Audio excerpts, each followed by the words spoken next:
welcome back to Final Fantasy Type-0.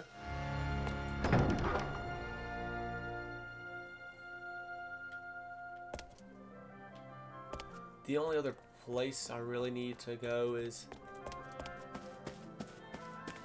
the library. I do need to go back to that lady as Machina.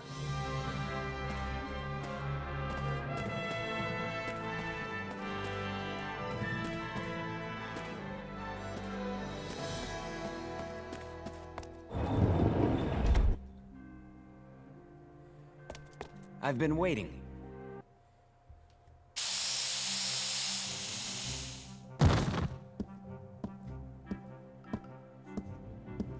Interesting.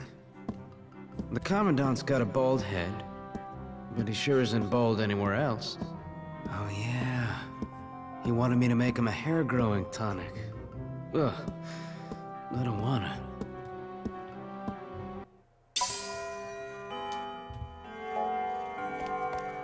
I've been waiting.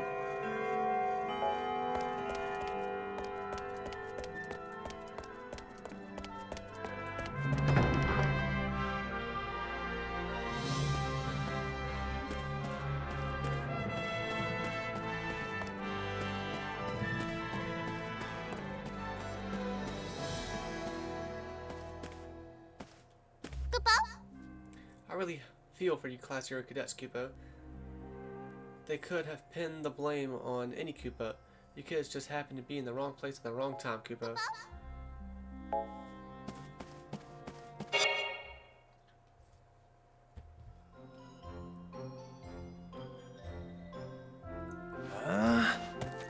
Hey, you again? You gonna just ignore me with a sigh, yo? Huh. I bet you don't have any friends, do ya? Always in here reading, huh? Still ignoring me, yo? Well, what kind of book are you reading today? Oh, caught your eye, did it? The Lexicon of Arcane Theory, Volume 78, is a superlative reference for novices and masters alike. It contains all you need to know about magic. No, hold up, yo.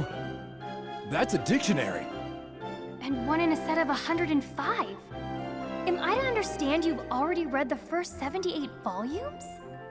What are you implying? This is my 6th time through. What's the matter? Well, I'll admit I was wrong. If you're that well read, then you don't need friends. So you still take as a given that I have no friends?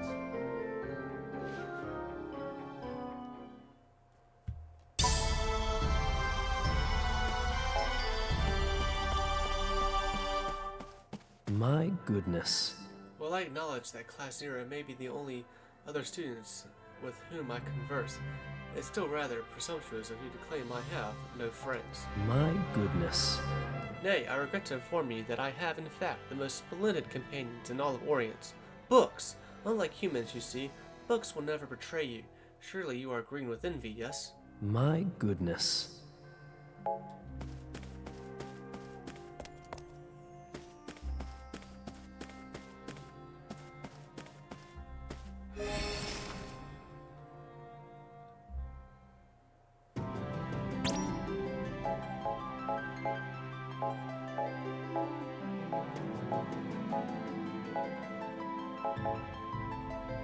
So we're like a third done with the game, I guess. Maybe more. Okay? We might be like halfway done with this game, at least.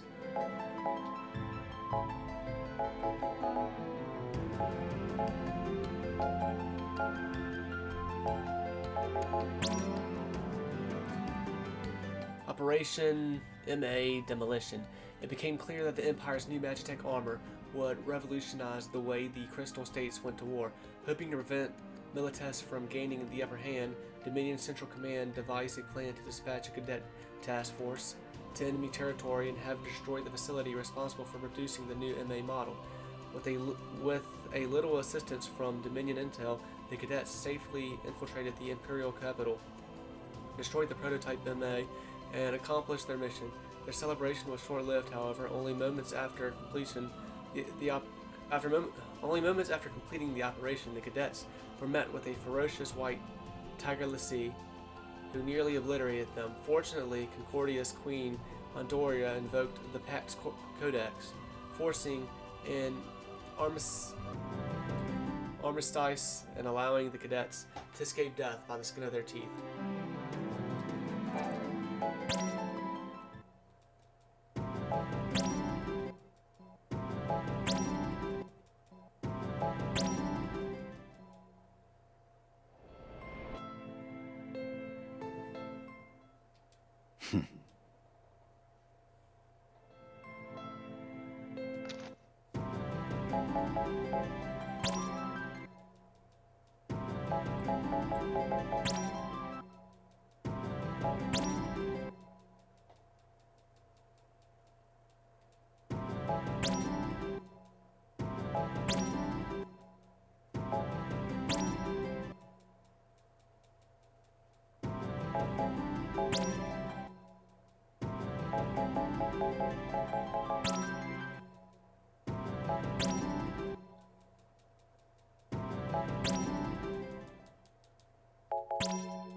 Escaping the Imperial capital. The leaders of Orient's 4 crystal states convene at the Imperial capital of Ingram for armistice talks, but all discussions of peace came to an abrupt close when Queen Andoria of Concordia was suddenly assassinated. Troubled by this news, the Consortium of 8 determined the ceasefire was effectively over and that war against the Empire would resume immediately. Without a moment to lose, the Chancellor and his entourage began their retreat to the Dominion. Unfortunately, Dominion officials were unable to make contact with all units stationed in Imperial territory, and some legionaries only discovered the ceasefire had ended after the Empire initiated their assault anew. Those units that managed to survive still suffered severe casualties as they fought their way through enemy lines and staggered back to academia. The Empire's Enhanced Soldier Project. The Imperial Army had been conducting research on the creation of superhuman warriors by outfitting them with special mechanisms that would directly affect their bodies and enhance their performance. The most common of these experiments was the Super Soldier. Super Soldiers wore unique gear equipped with a system for automatically administering a physical enhancement drug, providing the troopers with greater strength and quicker reflexes than the average soldier. At the forefront of this method were the test soldiers, more commonly referred to as the Freaks. Scientists pushed the limits of technology, maximizing the warriors' offensive and defensive prowess.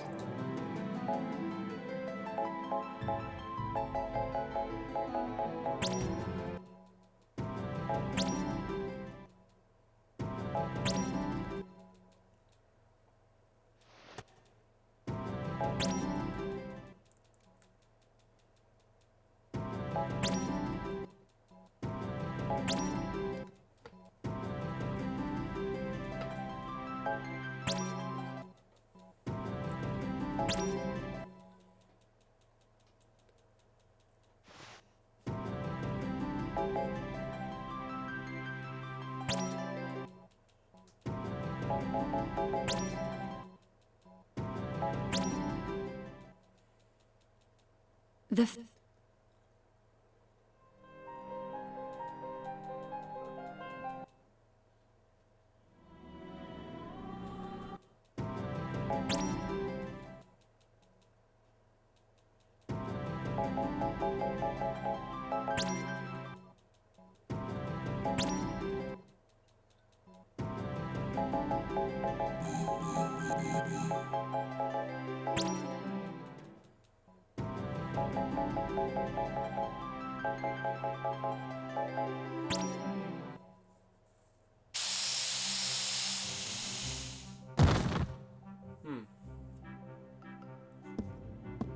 Interesting.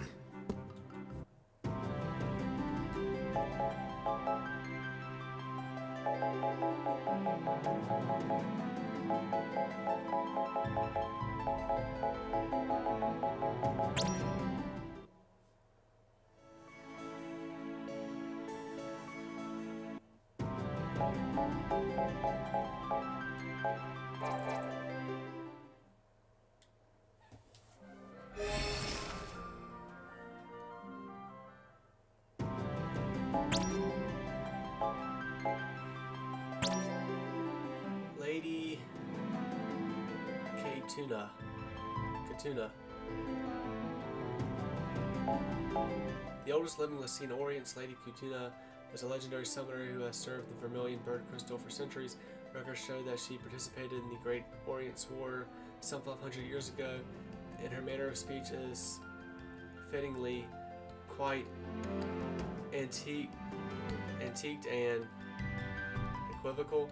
Lady Katuna essentially speaks in riddles, so few are able to decipher what she means to say. Her secundus powers allow her to call upon any Eidolon at the behest of the Dominion, including those whose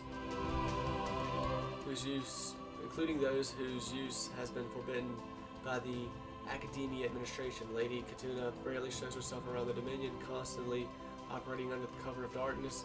Now even her fellow Lyci, Lord Zuryu, is privy to the nature of her activities, leading many to speculate that he is the shining flame of the Vermilion Bird, while she is in its shadow.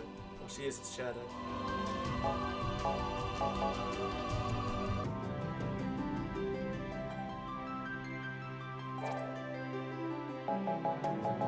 Emina.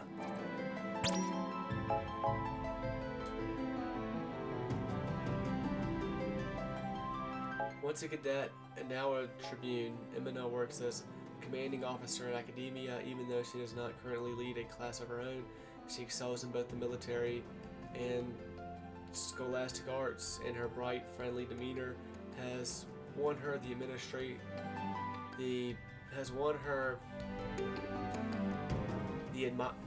admiration of both men and women around Academia. Her gorgeous good looks have also earned her a considerable amount of unwanted attention from men all over the Dominion. Rumor has it she is an avid connoisseur of bikinis, but none have ever seen her wearing any of the swimsuits in her allegedly enormous collection.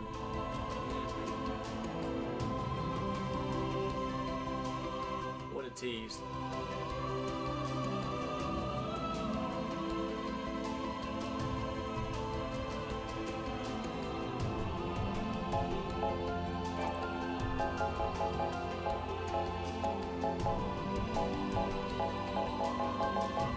Queen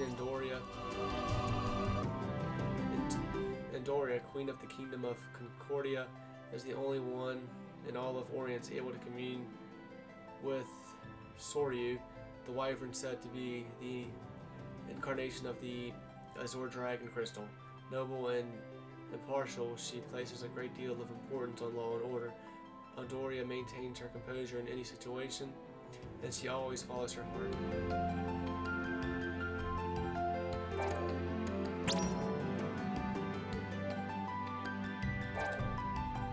It says 3 out of 4 with her, but I only have one pool of information.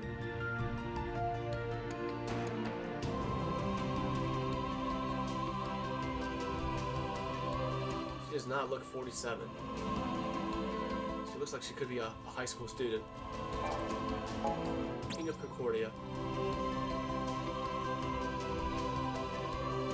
This dude is much younger.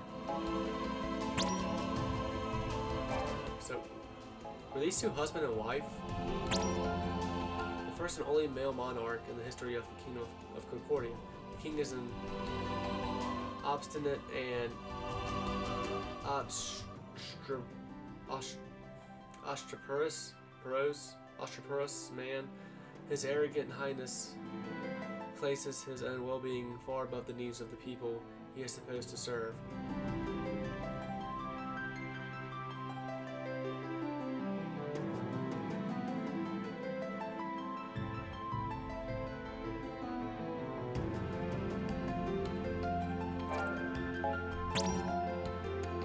Lady Celestia.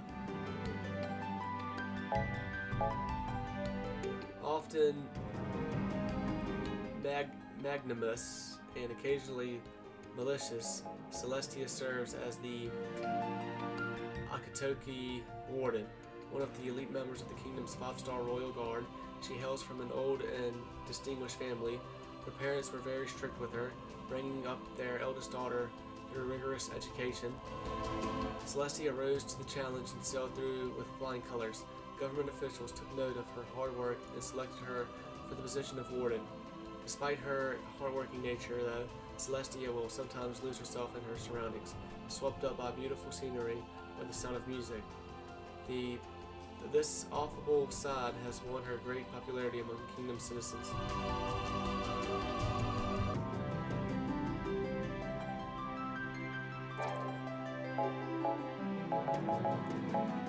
Soryu.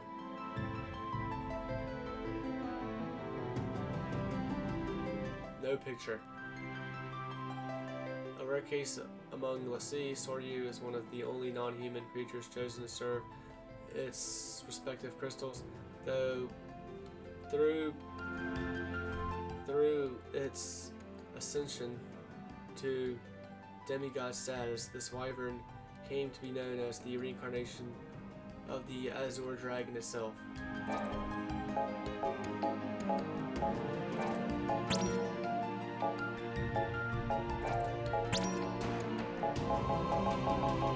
Airborne Trooper. Scientists originally intended to develop a suit that would grant soldiers mobility in all kinds of terrain, but redesigned the Type-39 air mobile suit for use in maneuver warfare as per the military's request, equipping the device with both a long-range rocket launcher and a close-range flamethrower. With its improved mobility and cruising range, the Type-39 will closely resemble a small aircraft than a typical mobile suit. However, engineers focus on enhancing maneuverability above all else. The Type-39's offensive and defensive capabilities thus paled in comparison to those of the Magitech armor fleet. Unimpressed with the Type-39's performance, the Empire halted production entirely once it sanctioned the Helldiver for use in the field. Vajra. This highly mobile land MA was developed alongside the Helldiver and boasts comparable maneuverability despite being unable to fly. The S-39-1, the heavy terrain MA, was equipped with a high output C engine to ensure excellent performance, but only for a limited time. To combat the issue of short operational periods, the Imperial Defense Squad installed recharging stations around the capital city. Although they were able to solve the Vajra's functionality problems, scientists were unable to minimize the next massive malfunctioning costs, and they ceased production after creating a trifling 3 units. Toward the end of the Great War, researchers succeeded in developing a more efficient newer model codenamed the Vigilante.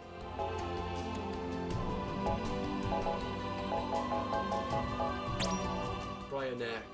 Developed as part of the Empire's Ultima Bomb project, the Magitech armor code named 277 was the result of countless hours of research and testing. Once Sid Alstein ordered the construction of a new Magitech armor that could transport and deploy Ultima bombs, engineers from all over the country flocked to the steelworks in hopes of lending their talents to this national cause. The Bryonak was capable of loading a total of 8 Ultima bombs at one time and firing these charges halfway across Orient. Its range did not extend far enough to strike the Dominion and Kingdom capitals without crossing their borders. However, some scientists went back to brainstorming. Ultimately, they decided to outfit the mech with heavy plated armor and magic barriers to ease the difficulty of invasion. Many researchers had high hopes for this seemingly unstoppable Magitech armor. Unfortunately, their hopes were rendered asunder when a Dominion task force infiltrated the arms production facility outside the Ingram and demolished the prototype in its unfinished state. Down but not defeated, scientists quickly resumed work on a second prototype. Production immediately halted when the announcement of the Orient-wide armistice. Thus, the curtain closed on the tragic tale of Brionac, never to see the light of day. Nomad. A derivative of the martinet, the Nomad was developed not for combat, but for reconnaissance. Although production of the Type-37 automated battle droid 3.0 fleet was quite costly, the drone's detection abilities easily outstripped those of their predecessors, considering that their offensive capabilities would be insufficient once combat escalated. The Empire first employed these disc-shaped droids for scouting support and security during the Great War. Mid-sized carrier. The most common dreadnought in the Empire, this airship was initially developed to relay messages between other crafts. Imperial Central Command was quick to capitalize on its convenient size, however, and repurposed the vessels for transporting supplies and personnel. Thus, although all mid-sized carriers may ostensibly be the same, their interior structures vary greatly depending on the function of each craft. For example, the aft of a standard carrier Type 33 A22 is normally left empty so as to accommodate plenty of materials and passengers, while vessels designed for land troops Type 33 L31 are furnished with seats for the soldiers, and command vessels Type 33 C34 contain communications equipment.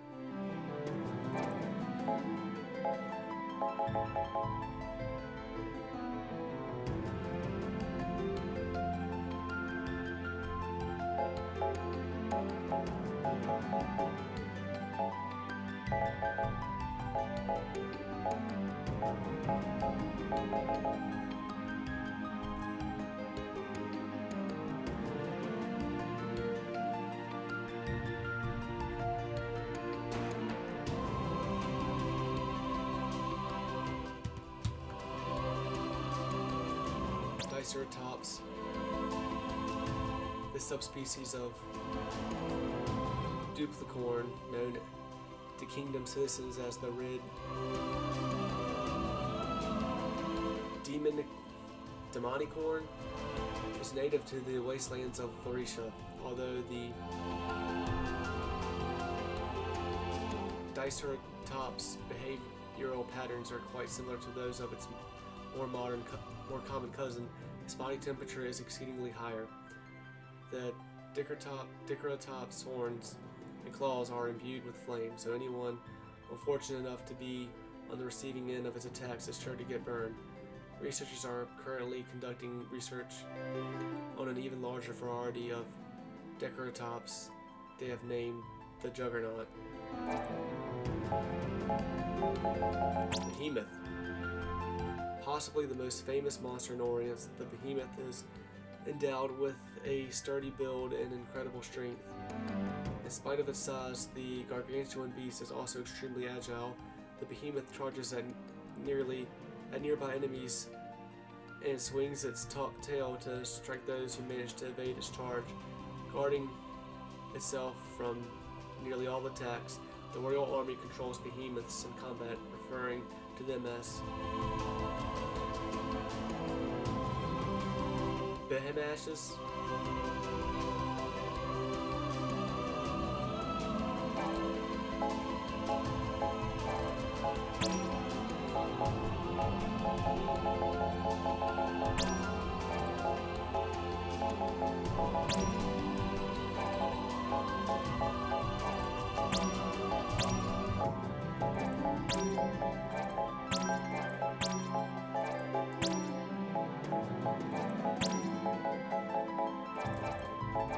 Well, done with that.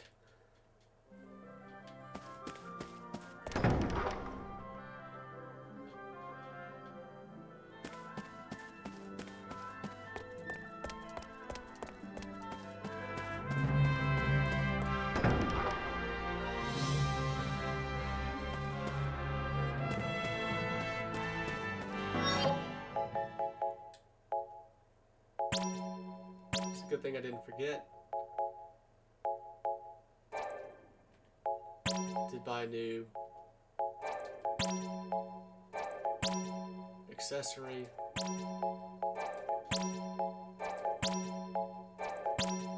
I might have bought it for nothing.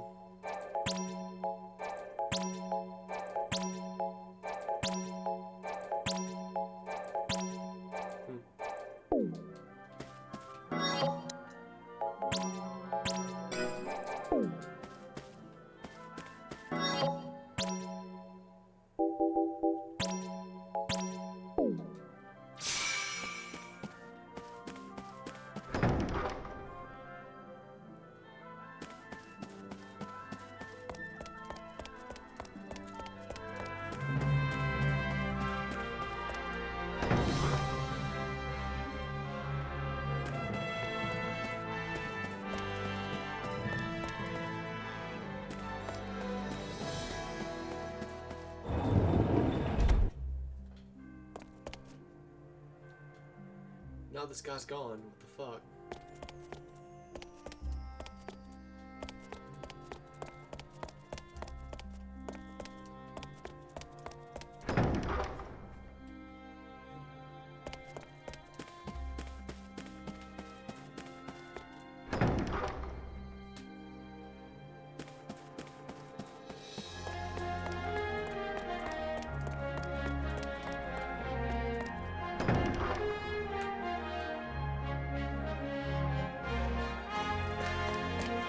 Let's see what this is about. Come along, Makina. The Provost and I have matters of great import to discuss with you. Of great import? Dude, I think there are just some typos in this game. Great importance to discuss with you mean?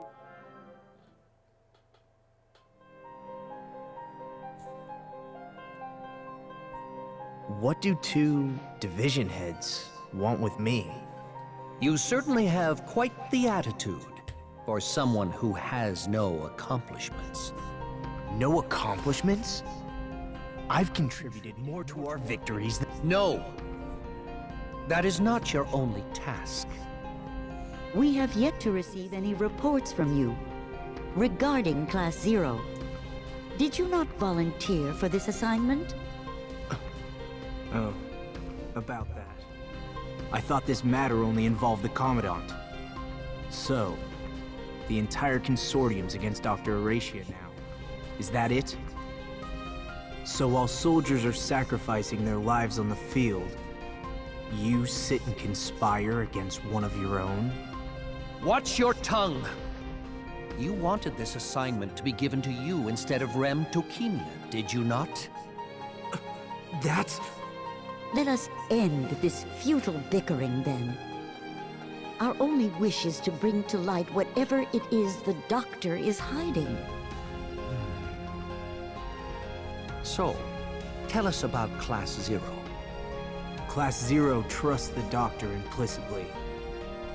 No, it's more than that.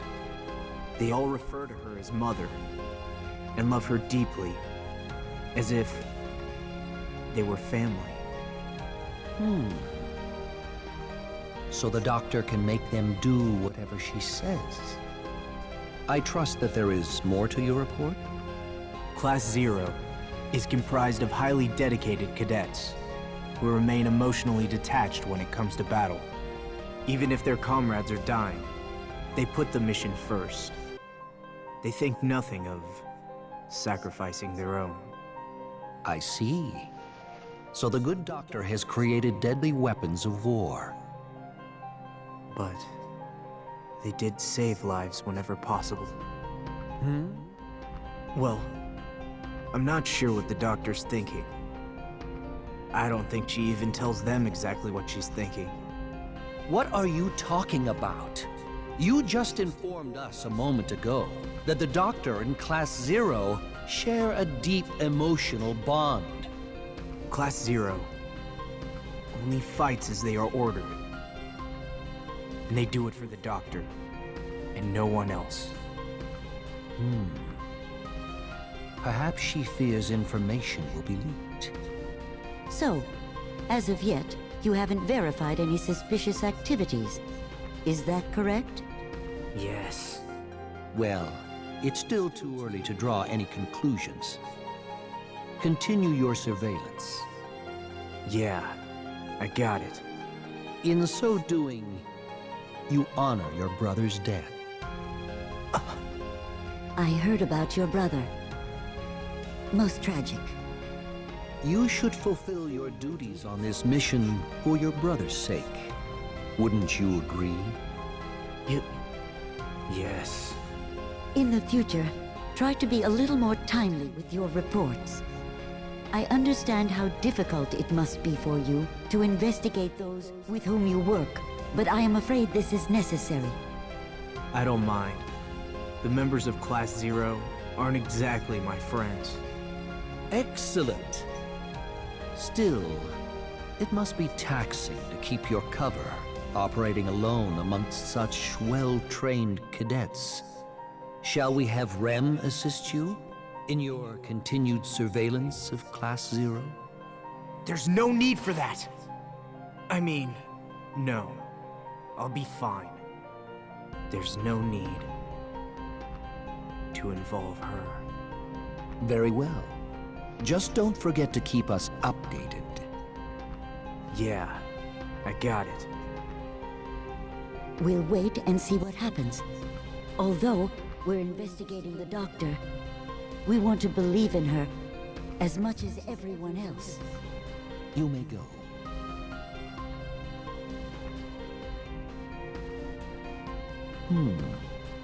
It was quite fortunate for us that Izana Kunigiri had a younger brother. So long as his brother's death is with him, he won't develop camaraderie with Class 0. He's a perfect agent. I am an Agito cadet. I am Izana's brother, a member of Class 0. Rem's childhood friend. I'm...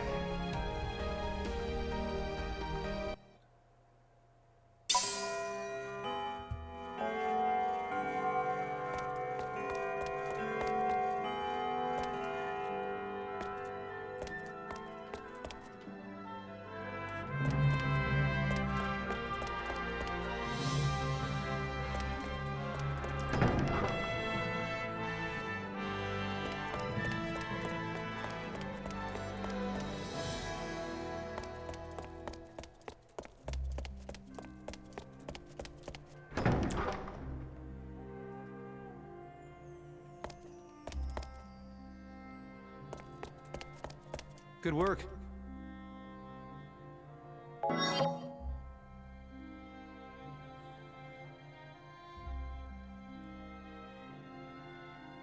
Rubrum launches a campaign to crush the Imperial Army of Ebon and fortify its Concordian border before its enemies can combine their forces, having also deployed troops along its Militesi border. However, the Dominion has no reserve units to spare, which leads Central Command to order Class 0 to participate in the operation.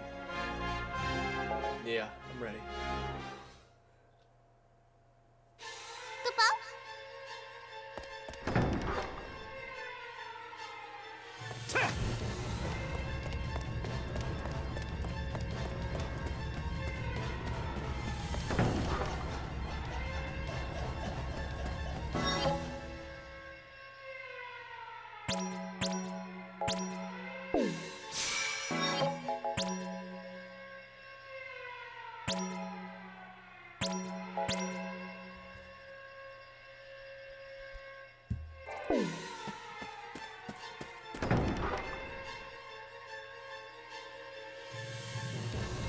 Hey, what do you all have to say?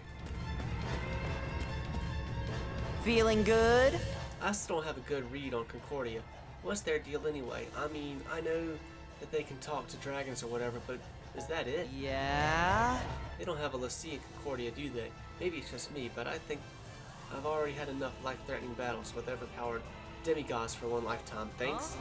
What is it?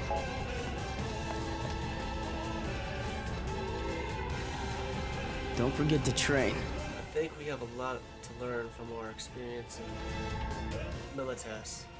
Like that When the top makes a bad call, everyone beneath them is forced to suffer for it.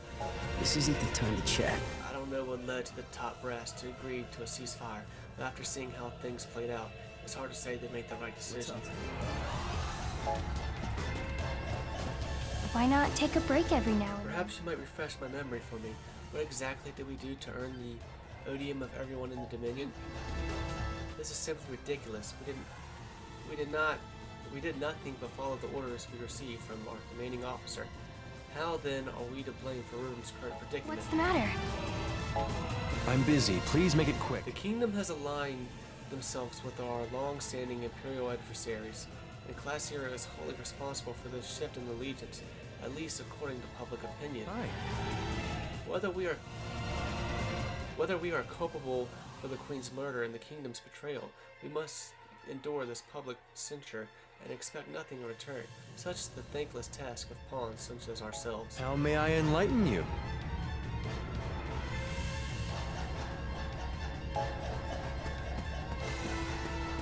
Hey!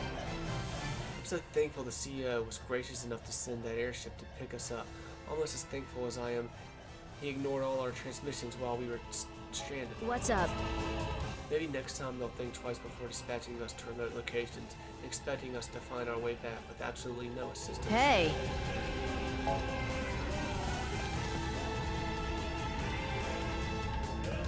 Huh?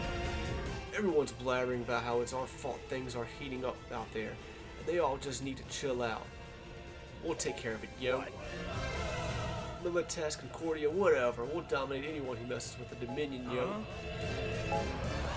Hey, you eat yet? You okay? As if facing off the Militas weren't bad enough, now we're facing Concordia too. The odds may be against us, but we can't give up. Everyone's blaming us for what happened, so let's earn back their respect and defend Mother's honor by sticking it to the kingdom in this next operation. You okay?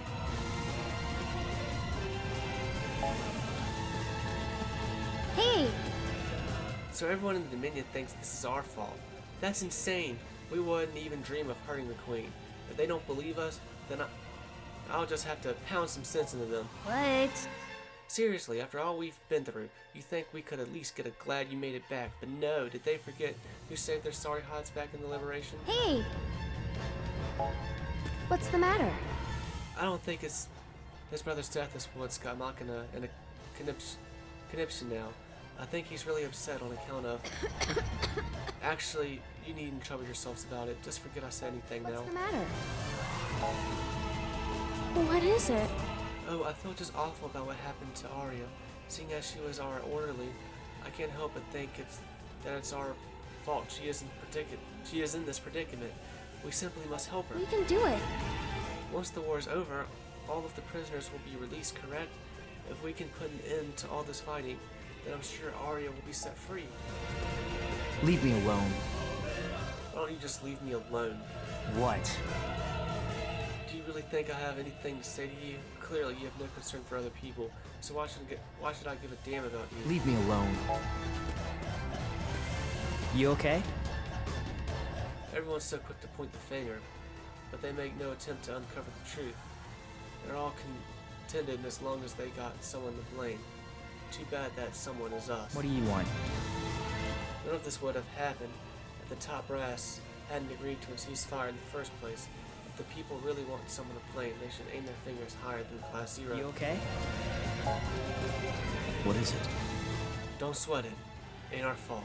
Got wrapped up in a nasty situation and left hanging, that's all. Ain't no laughing matter, though. What?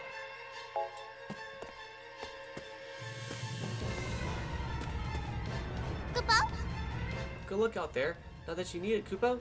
If you were able to make it back from Militas in one piece, you can do anything, Kupo. Kupo?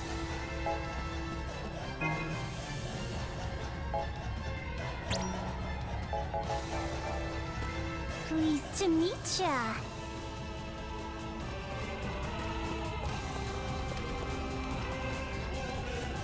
At ease.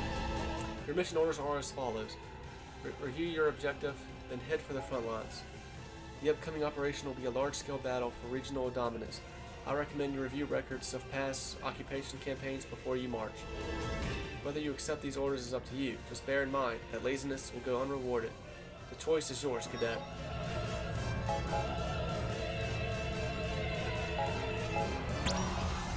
Unless you pull through, the Dominion is done for. You're our last hope. Don't mess up. At ease.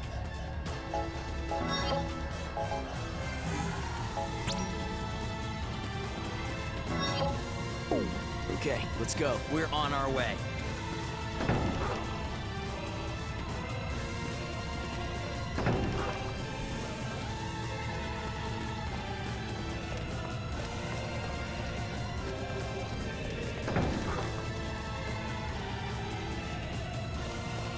I'm rooting for you! Good luck to you.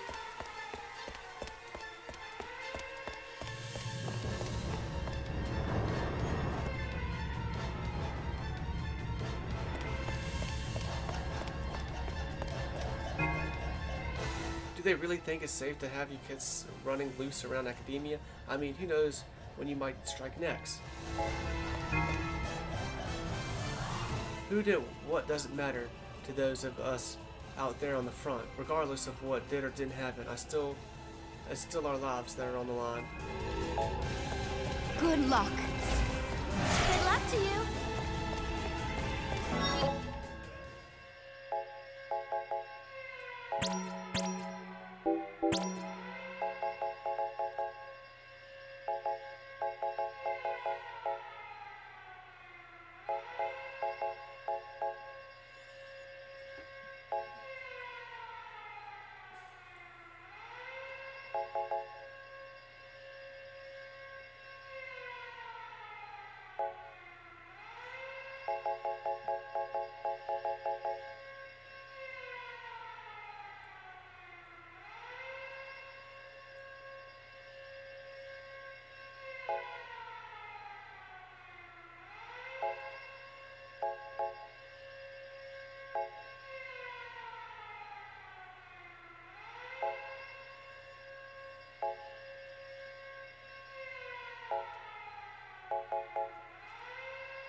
that one out.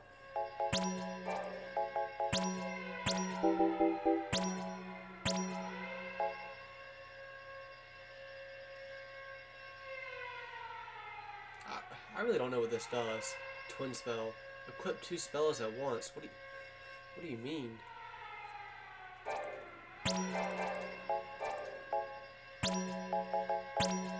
Can she not equip the second spell? I guess so. Well, I mean, I don't want 2 spells. I should just get rid of spells altogether, but if nothing else, I could come across flan enemies, and it's decent to have them against those. I don't know. Probably should just get rid of them altogether, because they don't really do me much good, mostly.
Well, I think I'll go ahead and end this one and officially start the mission next time. Yeah, I really wish this music would keep playing even when I'm in the menus and the save point. But anyway, until next